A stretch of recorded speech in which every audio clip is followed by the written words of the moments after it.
Welcome to the Crypto Rainn channel. I'm your host, Jay Rainn. The idea of identity is being reimagined. Google has now a universal sign-in which can simplify our lives tremendously in some things. But how much do we in crypto trust Google with all the information they scrape from our lives, which they then sell? What if there are emerging crypto projects and technology that will allow us the functionality that simplifies our online identities, as well as the privacy we have come to know and love in crypto? What if a project just did their token sale, has a world-class team and a who's who of advisors, is working with several of the big names in crypto already, and hasn't yet hit the radar of most crypto investors? Well, we would call that an undiscovered gem, right? That is my feeling on this project, so I want to invite them to come on and speak to you. So let's bring on our guests today. Mark, thanks so much for joining us. Hey, glad to be here. Cool. You hear my audio okay? Yeah, you sound great. Okay, fantastic. Let's see. Now, I've got some questions. Now, I hadn't heard of ORE previously, and so I imagine a lot of my investors hadn't. Now, I did first hear about you long before you launched, probably 2 or 3 months ago. I said, this looks really, really interesting. I did some digging. Preparation for, asking you to come on, I was doing some more research on it, and then your token just launched. But I'm familiar with ORE, but our audience has no idea probably what ORE is. So could you tell the viewers about what problem you're trying to solve?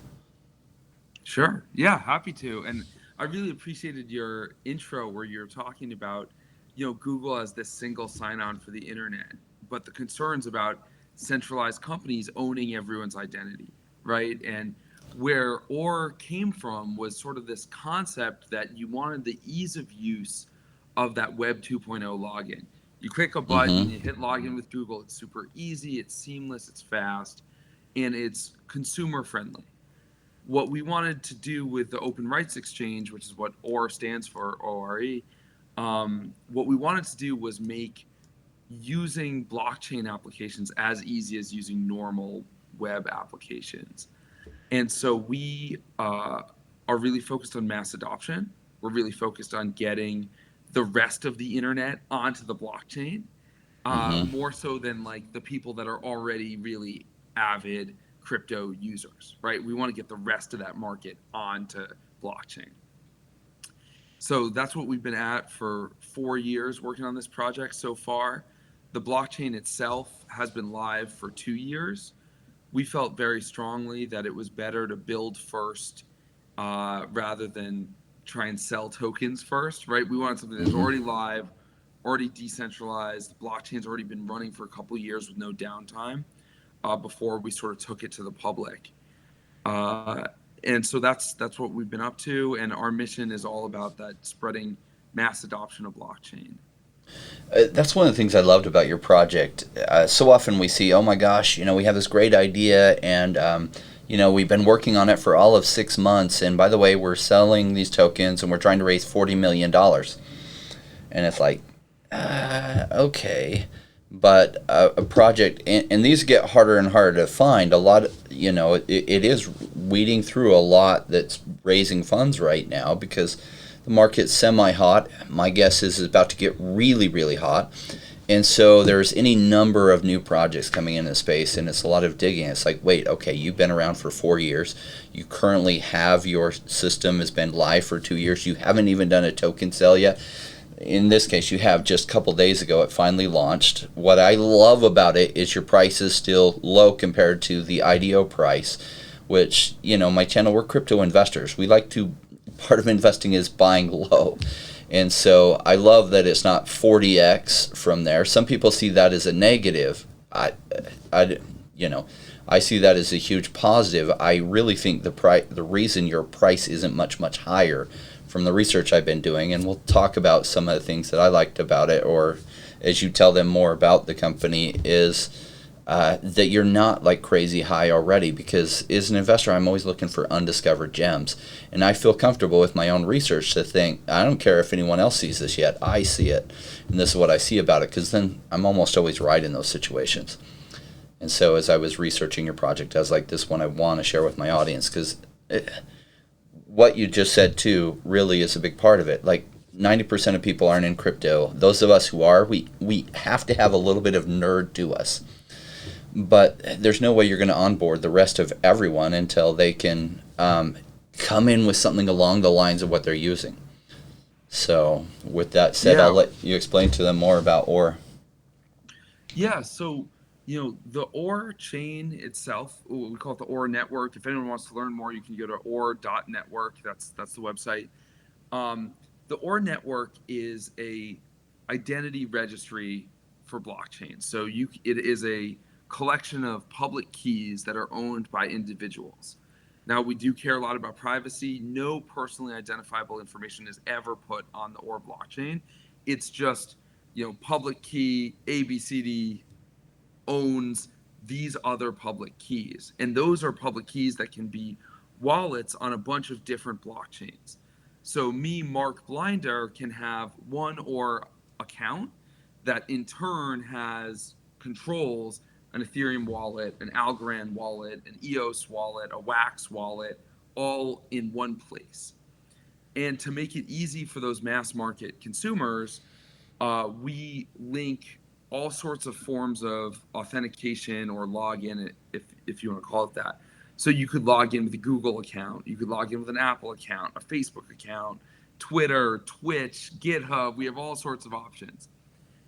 But the vision there is not to leave Google in control of your account forever. The whole vision is to make it very easy for someone who's a more casual internet user to get involved in blockchain, start using an application, and then eventually they'll be able to maybe take control of those keys or get rid of Google and log in with biometrics instead, right? So there's all sorts of ways they can grow and get more savvy with what we all believe in as the true kind of ethics of the blockchain, but to start in a really easy way.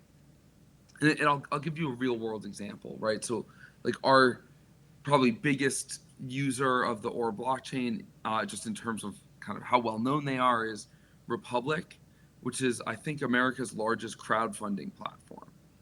So Republic has been doing crowdfunding for many years, people investing in startups, right? They're buying equity. When Republic wanted to do their first tokenized equity, which was the note token, all of a sudden you've got, like today, they have well over 1 million users.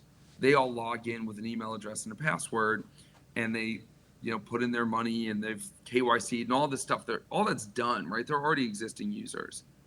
So now all of a sudden we want to sell them tokenized equity, because that's the future of stocks is on the blockchain. It's not just cryptos, it's stocks too, right? So Republic, they're very forward thinking. They want to do tokenized equity, but all of a sudden you're like, well, does that mean we're gonna have to send 1 million people to go get a wallet and then come back to the app? And like, how many users are we going to lose in that journey?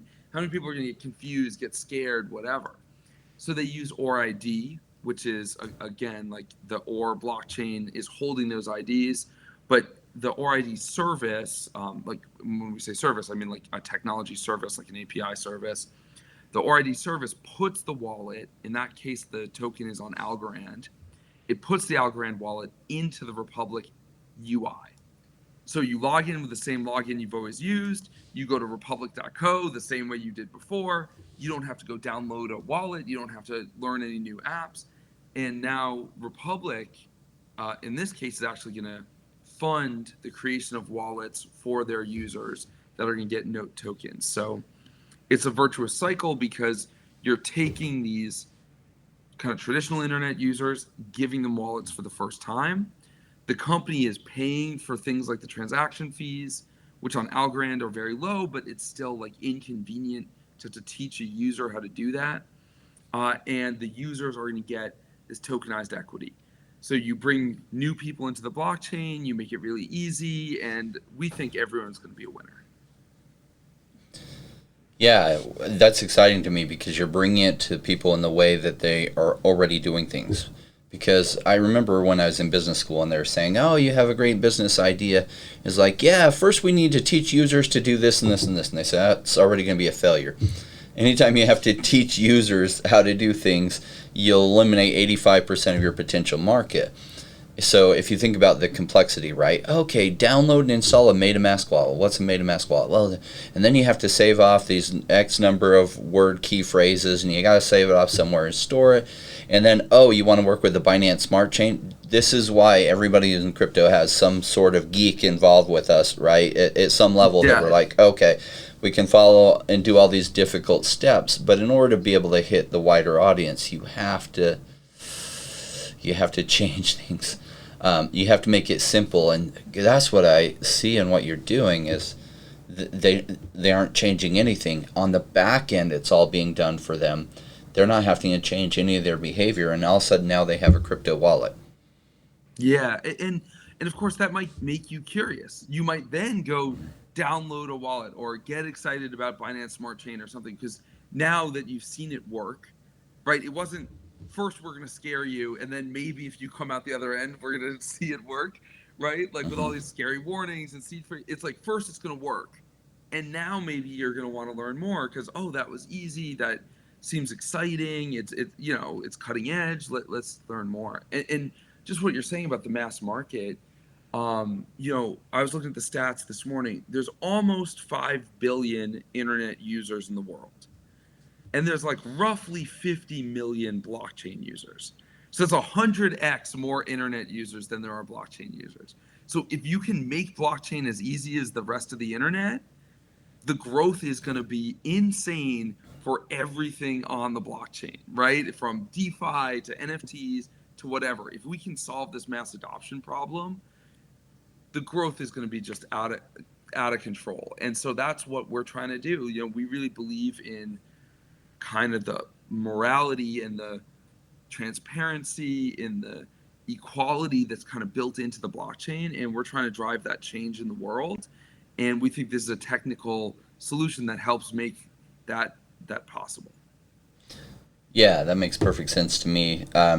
One of my one of my contacts, who's the one that told me about, or he said that he's like, you got to take a look at them. They're uniquely positioned to become the de facto standard of how consumers and companies interact with and connect to blockchain. I was like, which is kind of what you've described is going on there with already some of the partnerships you've already made. So I did want to ask more about the team because as I was reading about the team, it was like a who's who of like kind of tech companies and other things, your advisors and some of the people involved with your project. Could you tell us more about your team? Yeah, well, because we've been at it for 4 years now, working together, I think we've gathered a really good group of people.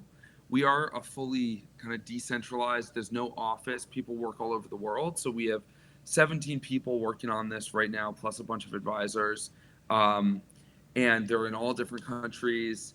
We got people in Brazil and Mexico and America and Turkey and Netherlands, right? It's India. People are all over, and I think that makes us stronger as a team, especially in this blockchain industry that's so fundamentally global, and that's part of the whole promise of the blockchain, right? Um, we are mostly technology and engineering. So, you say not a lot of people have heard of us. It's true. We only have one person right now in marketing. Her name's Caitlin. We recruited her out of Ripple, and like she's got the weight of the world on her shoulders. It's like all engineers, and we got like one person doing marketing. And so that's kind of been our attitude from the beginning is like just build really good stuff and then get companies to adopt it and get traction that way, right? It's like do this kind of B2B approach. That's been a lot of my background. I've been involved in 5 startups as like a senior executive or a founder. And so I've seen all the good, the bad, and the ugly from like total failure to $400 million exit, right? Like everything in between before this. And yeah, so it's like we bring a lot of that experience to the table and perspective, but also I think that B2B attitude has been a lot of my background and a lot of the other folks on the team. It's I think in a lot of ways the safer way to drive big mass adoption, right? Like on the B2C front, you get these, some folks are Instagram and like that happens, but most apps aren't, right? But if you can build something that really drives business results, right? Like you look at a company like Republic, like could not sell tokenized equity, now can. Or like one of our Mm-hmm. partners is Meld.gold. They're selling tokenized gold. It's like these people that are buying gold, they're not blockchain people. They need an embedded There. wallet in the app. We can deliver those results. And when you deliver those results, I think everything else comes and falls into place after that. Yeah, you really are bridging that gap in a way. I love it because essentially you're going to non crypto companies, giving them a way that they can integrate their user base with your system, and all of a sudden they then have access, their customers have access to either things that are tokenized or actual crypto themselves. Um, it sounds so easy and simple, but thank goodness you started on this 4 years ago because this puts you way ahead of most of the others that are going for this direction because you already have a product that your own blockchain that's been running for 2 years now. And many of Yeah. I've seen a couple of projects working towards this, but they're way behind you. So It, and it's, it does take a lot of years because it's hard to do in a way that protects people's privacy. It's actually easy to do if you don't really care that much about privacy. You're just like, oh, we're going to take all these Google logins and give them a bunch of private keys that are just sitting in our database or whatever. Like that, we could have done that really fast, but we don't want to do that, right? Like we don't want your private keys when you use ORID. We don't have your keys, and Republic doesn't have your keys either, right? It's non-custodial, and that's complicated because you have to do like encrypt things, and then when they get decrypted to sign a transaction, we do that. And sorry, I'm gonna geek out for a second here, but we do that in Google Confidential Compute, which are servers with machine level encryption like on the chipset itself. So no one at Google can see your private keys. No one who works with us can see your private keys. You put a gun to my head and I cannot get those private keys. And so it's a lot harder to build that way, to do it the right way. But we think it's the only answer that can make it for the long run. Because eventually, problems will happen if you aren't careful about this stuff. And so we want to do it the right way, not the fast way, not the easy way. yeah, that makes sense. Do you mind telling us more about your token because you have the ORE token and it just launched and I don't remember what the IDO price is. I remember looking at it and it was only a couple X from the IDO price, but I guess there was an announcement made this morning because your price shot up a lot this morning. Um, do you mind? It should be public knowledge, but do you mind telling us what the IDO price was on it? Yeah, so we did a multi launchpad launch, which was because Okay. we have this whole cross chain vision, right? Everything about OR is done to be interoperable across different blockchains. So we did a simultaneous launch on pools, which are very close to BSC, Occam, which is very close to Cardano, and ScaleSwap, which is very close to Polygon. And so we wanted to kind of show that cross chain vision, even in the way we did the IDO launch. So the IDO was 6 cents, and that was just less than a week ago when I'm talking to you now. So it's all very fresh and new still. And the whole point of the IDO, right? The blockchain's already live. We've already got a bunch of nodes running it all over the world. So it's already out of our control. But the IDO is a critical step toward decentralization because it means like small individual developers can get their hands on the OR token and can use it on the blockchain. It's a utility token. The whole point of the OR token is you use it to create OR accounts on the chain, and it's like a very straightforward utility. If I want to create a million accounts, I need more OR tokens than if I'm creating 800,000 accounts, which needs more OR tokens than 600,000 accounts, right? And so it's kind of a classic utility token in that way. It's used to store stuff on the chain, and the nodes that are running the chain, they get paid in tokens to store all the stuff. Okay. and so it aligns incentives that way.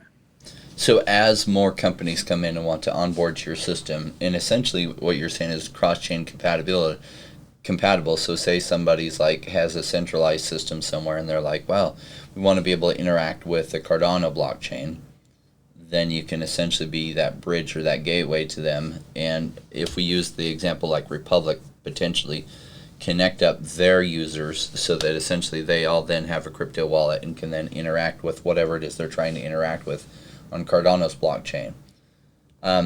I did read in your documents about it being cross-chain compatible, but I wanted to ask you deeper what that meant. So, and you just kind of touched on it, so that you said they can work across all the different blockchains. Could you tell me, I guess, a little bit more about that? Yeah. So, and this is a huge amount, part of our development effort all the time. So the whole idea of the Aura blockchain, right, is you have these different key pairs that the user can control and sign transactions on different blockchains from there. So today, you can use Ethereum with the Aura ID and the Aura chain. You can do Ethereum, you can do Algorand, you can do EOS, you can do Wax, you can do Telos. We are working on Polkadot, Polygon, BSC, Cardano, Solana. That's kind of like the next raft. And yeah, part of the vision of and our goal is to support as many blockchains as we can. Like I said, I don't think there's going to be one blockchain in the end. I know there are the like Bitcoin maximalists or the Ethereum maximalists. I love those chains. I love everyone who works on them, but that's just not the way technology works, right? Like there is Mm-hmm. no one set of servers that's good at everything. There's no one protocol that's good at everything, right? Sometimes you send an email, sometimes you send a text message, right? It's just different things are good for different things. And so we wanted to really be cross-chain compatible. And part of the benefit there for a business, of course, is that right now they may want to deploy something on Ethereum, but then as the gas fees go up, they might say, oh man, I wish we could do something on Algorand where the gas fees are really low. And if they've used ORID, it's just a couple variables they have to change in their back end. They don't have to build from scratch. So we make these different blockchains look the same to the business, which again, we think is going to help with adoption, and help kind of reduce the risk for serious companies that want to start adopting blockchain technology. Yeah, that makes perfect sense to me. As we were talking and before when I was reading it, it's like this is one of the bridges necessary for mass adoption to really come in, right? That's what I'm seeing from it anyway. Yeah, and Um, like one other sorry to interrupt, but like one other project we're working with is a project called Liquid. They spell it with an extra I. It's like liquid with an extra I at the end. Um, they're building a Unity plugin. So for those who don't know Unity, it's like the de facto standard for 3D games of any kind. So PlayStation games, iPhone games, Android games, like all those 3D games are the most of them in the world are built with Unity. So that kind of a plugin, again, it's like going after this totally different part of the market where you're like, okay, we got a bunch of gamers sitting there on the PlayStation or the laptop or whatever, they're playing these games, and all of a sudden now, once Liquid launches this Unity plugin, and they're using it for their own game called Liquid Universe, which is super cool and sexy looking, um, that Unity, this like 3D game, now can deliver, like when you log in, you get a wallet, they can deliver NFTs to the wallet. And so as you're playing the game, you're earning NFTs, and then later you could trade them, sell them, whatever, but you can get up and running and playing the game instantly because you still are just logging in the traditional way. yeah, without having to create any kind of separate blockchain for it, essentially take users to continue to do what they're doing, and on the back end, you've added all that functionality for them, and they didn't have to do anything, and it was done for them. That's what is exciting to me about what you're doing. Um, yeah, because I see in some research that I just kind of summarized here that you've got over 36,000 accounts created already. That's probably increased since whatever I was reading had. Yeah, I actually don't have the new numbers off the top of my head, but yeah, that number's a little old. I'm sure it's a lot higher than that right now. Yeah, okay. And the speed right now on your own blockchain is over 5,000 transactions per second. Yeah, yeah, and so the way we're able to do that is we have a delegated proof of stake blockchain. So it's Okay. very fast with and again, like I said, very narrow use case. We're just handling the identities. You can't put a DApp on our blockchain, right? The DApps are living on Algorand, they're living on Ethereum, they're living on Wax. We're just doing this one little thing really fast and really well. It's basically the ID check and connecting them up with their wallets. It kind of verifies the ID. And then if the game's built on Algorand or it's built on Cardano or whatever blockchain to handle that speed, then it will then interact with those blockchains. Say it's storing That's NFTs, or like it's a video game storing NFTs and other things. So bam, 5,000 plus transactions per second, fast enough to handle the ID check and verification, and then it then operates on whatever underlying blockchain they're trying to reach, like Algorand or Cardano or Solana or something, right? Yeah, exactly. Right. So, Okay. and again, if you're depending on which chain you're talking to, right? If it's Wax, maybe they're going to do 5,000 transactions per second, and if it's, you know, Ethereum, it's a lot less. And so it just, Mm-hmm. and so then it's up to that project where they want to live, but we don't want to be the bottleneck on our side, right? Yeah, We want really fast throughput. makes total sense. Love it. Let's see. Now, when I was reading about the advisors, you got people from, obviously your CMO is from Ripple, which was a good find. Ripple knows marketing. They have excelled at that over the years. Um, but you had some, including somebody from Accenture, Trey Lewin. Now I used to work for Accenture, so I'm very familiar with them. Well, I worked there for 4 years. I'm familiar with them as a company, though it's a very big company. I did not know everyone there, not even by a long stretch. Um, Yeah. So Trey, he was the founder of a company that got acquired by Accenture a long time ago. okay. Since then, he's been CTO of a bunch of different startups. He is really responsible for a lot of the architecture, like all these decisions I'm talking about, right? Like I'm the business guy. It's easy for me to talk about it, but he's the one who's actually put in the thought and the time to make sure that people's privacy is protected. He also spent a bunch of years at Microsoft where he did the like strategic cloud rollouts for Goldman Sachs and Walmart, like these really big companies. And so he thinks a lot about security, thinks a lot about privacy, and yeah, I mean, he's been amazing to work with these last few years. And we got other folks, right? Like Richard Titus, who's, you know, he's a part of the kind of Libra project that got renamed Diem, the CDL, Creative Destruction Labs Accelerator. He was one of the guys who started streaming video on the internet with the BBC. So like just great experience, super helpful to have someone like that. We've got like Fu Styles, the founder of the Women in Blockchain Foundation, helping us out on the advising. Min Kim also now with Polygon, that's been an advisor of ours since long before she was with Polygon. But yeah, we got some great people. We got people with PhDs, we got people with big business experience, we got crypto people. We really try and get a very diverse set of viewpoints so that we're getting the best information to, you know, grow the chain for the long run. Perfect. Yeah, that's what I was seeing. Yeah, and thank you for filling the audience in on that and just some of the people involved. I mean, literally, you have one of the Microsoft global tech strategists that help them expand for big clients and everything. So you have the right team, is what at least I was seeing in my research that got me excited. I'm just an investor myself. I'm not a financial advisor, and my audience knows that.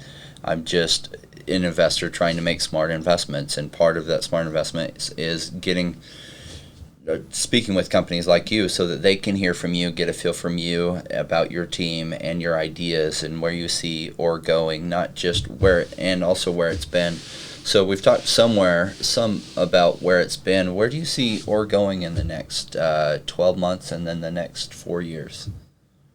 Yeah. So in the next 12 months, I think there's two sides to that question, right? So on the one hand, I think right now we're in the tens of thousands of users, and we want to be 12 months from now in the millions of users, right? And we've got a bunch of these big projects that are doing integrations. Like, we talked about Republic, we talked about these Unity games, Red Fox Labs, Alliance Block. We got all these big projects that are integrating with the Ore blockchain. So I am confident we can deliver that within the next 12 months. Obviously, there's no guarantees in this life, but like that's our goal internally, and that's our goal externally, right? And that's like the number one driving force. We want to drive adoption and have traction. In terms of the technology, the next 12 months is about more chains. We rattled off a bunch that we're integrating already.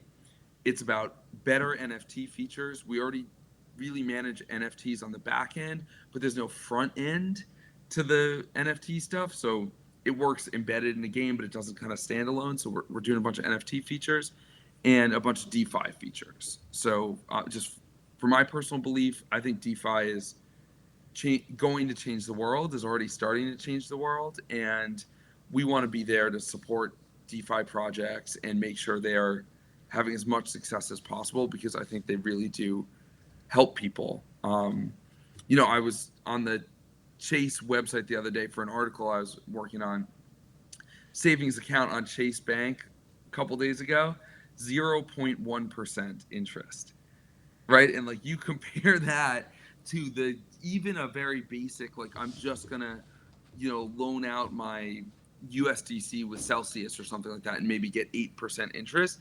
That's such a big difference if you're an average person. And 0.1%, it's literally nothing. It adds up to nothing. And there's a lot of moralizing in this world around, well, people should save more and they should be like really careful with their money and all that kind of stuff. And I think it's not rational for people to save more unless you're actually going to reward them for their savings. And I think DeFi kind of puts that stuff in the hands of the masses, right? Like if you're at Mm-hmm. Goldman Sachs, you're getting 12, 15, 17% for your money.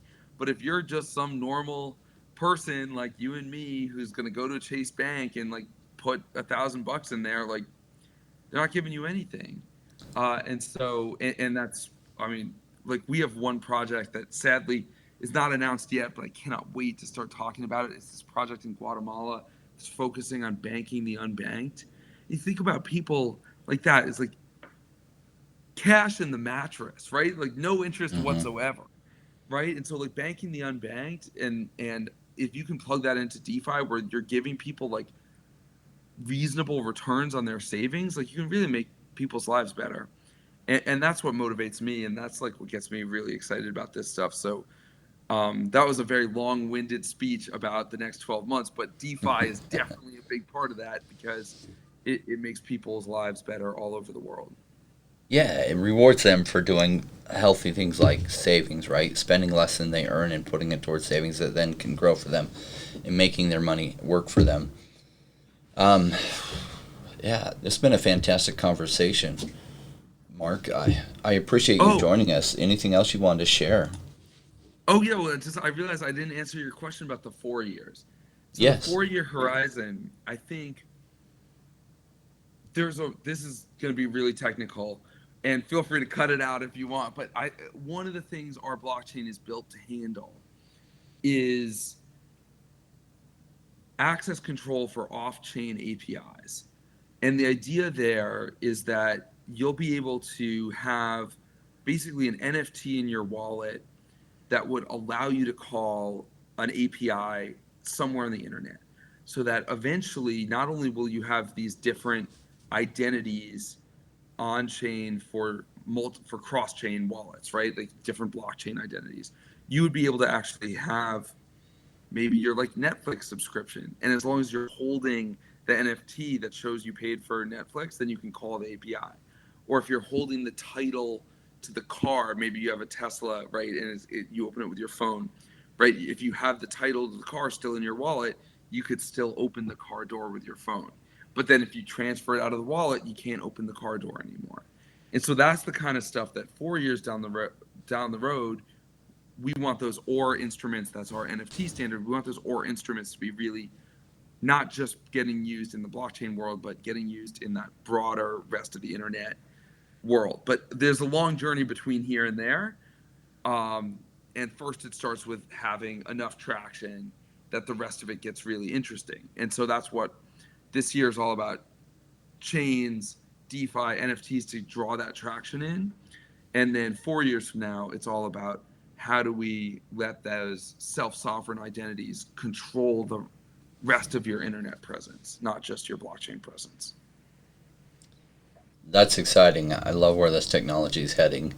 And I love, there's some centralized entities kind of going this direction, but we've come to trust centralized entities less and less as they abuse those privileges that we give them with our privacy and other things. And so I think many of us understand the the risks associated with centralized entities running with that, and very excited as decentralized entities kind of learn from some of the places those have gone, but then further grow that space while allowing us to maintain our own identity information without it being sold out from under us to people that we didn't agree to have it sold to. So thank you, Mark, for joining us in our audience. I did want to talk with them about price, but I didn't want to drag you into that conversation because it always makes things a little bit awkward. But I wanted to share with them my thoughts on price. So thank you very much, and hope to talk to you soon. All right, so I did want to talk about their price. As you know, I'm an investor, and for me, buying, buy low and sell high, and as simple as that sounds, it's amazing how many people don't do it. Now, there was a big announcement earlier this morning. When I was preparing for this morning, I was like, their price is only 2x from IDO. That's really exciting to me. And the reason is there's not a lot of people that know about this yet, but they already have the right partnerships and other things going on for me to be interested in what they're doing. And then I think their Alliance Block announcement got announced, and it jumped all the way up to 20 cents and is retraced back down to about 17 cents. So that's what this big spike is here and everything. And so as they continue to bring on new partnerships and those get announced, that continues to grow their user base. And if that continues to happen, then they're growing their network effects and growing their network effects. And naturally, that will garnish a lot more interest in their token. And so I definitely want to bring them on, have them speak to you and share with you what I felt, at least me share with you what I felt was interesting, as well as have Mark share with you what the vision for OR is and where they're going. So that was really kind of them to join us and come on the video today. All right. I do thank you for joining us. If you're ready to level up your crypto game, it's a good time. I do also want to thank our sponsors. You can see them above, Moodrex. And I do have something else. I covered them yesterday, but wanted to share with you. I covered this a little bit, but if you're a new investor, probably you're very interested in bot trading. And what I love here is they have all these different examples, or all these different centralized exchanges that you can connect to. So they didn't try to do their own exchange. They allow you to connect to many of the top exchanges out there.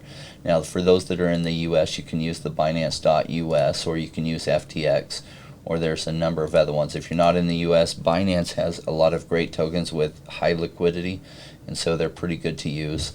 And so pretty impressive what they've done. And if you change which ones you have here, it'll only pull up then different strategies, and you could search by this and essentially let Moodrex do some of the trading for you, and you can see kind of the track record here. Now, just because this has the highest returns, that doesn't necessarily mean it's the best. This particular one also scores really high, so that's important. You still want to kind of analyze and look at the history and how it's done. This one has been running for 557 days, and that's great. So it's done 13x essentially in the past 2.5 years. Not bad. Anyway, just wanted to fill in some additional things on them. They've been a great company in talking to them. I look forward to what they're producing. I will be using this more myself during the bear market. All right.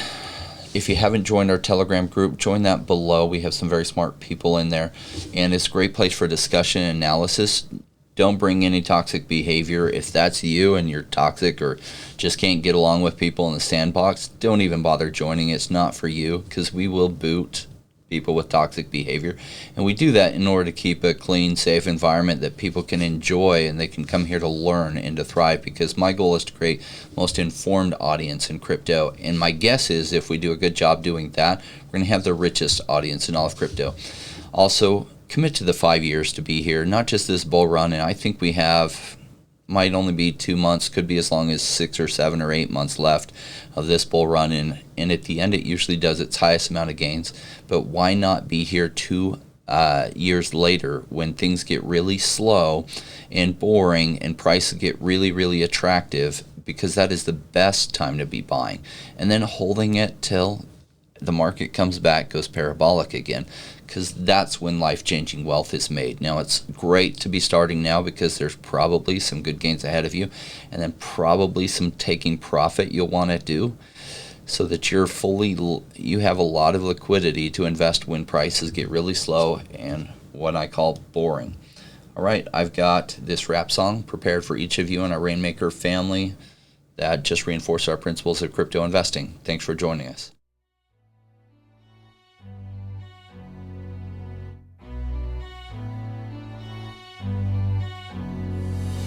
Came into the space chasing all of the gains, chasing the pumps and all of the hype trains. But like in life, you buy before you're good. Was taught to buy when it was boring, like a rainmaker should. I buy when it's down, don't chase the boats that I miss. Cause I always make the time in mind. I sit the one out cause I'm patient like that, and I'll wait for the right time.